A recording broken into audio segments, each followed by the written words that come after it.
The Northeast Nebraska Shootout always brings a good crowd to Rice Auditorium here in Wayne, America. And we have 11 Siouxland teams competing in both the boys and girls combined in their respective brackets. And it all began at 11 a.m. with an all-Siouxland showdown.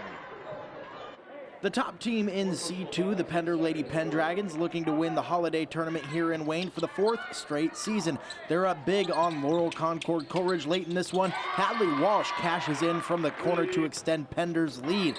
Basically in the same exact spot, not too much later on, Allie Rudar, she spots up and splashes a 3 of her own. LCC still showing some fight late in this one. It's an entry pass to the post where Carly Ferris uses her backside to seal the defender and gets the good-looking layup to fall right there. Pender, they come right back down to the other side of the floor. They get that 2 points right back as Lainey Tim thrashes through the paint to lay this one up and in. Pender advances to the semifinals with a 66-35 win.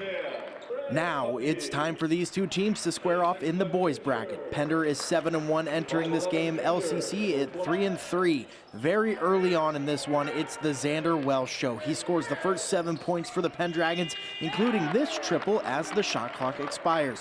Pender goes down to the post later in the first quarter here. Ryan Kruger is more like Freddy Krueger, giving this kid nightmares as Pender adds 2 more points.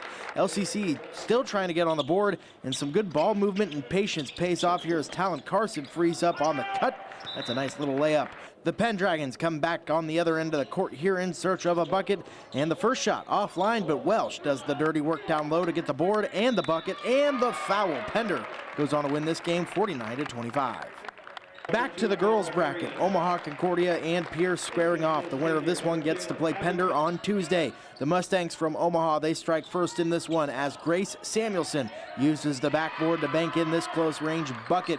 Now the Blue Jays, they get to work on the offensive end as Abby Cohn. She uses the ball fake and the footwork to create some space, and she lays it up and in. Pierce's pesky defense forces a turnover later in the first quarter. That's going to lead to some points as Grace Sucksdorf, she gets the pass on the block and lays this one up and in.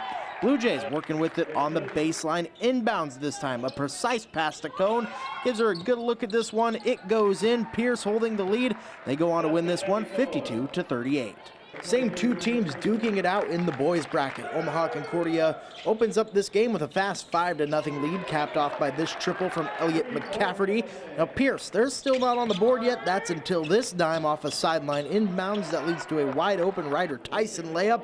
And after that shot falls, so does Keaton Frazier, but I'm sure he's okay with it because he does notch an assist on the stat sheet here as Jax Bauer buries the 3-pointer from the close wing.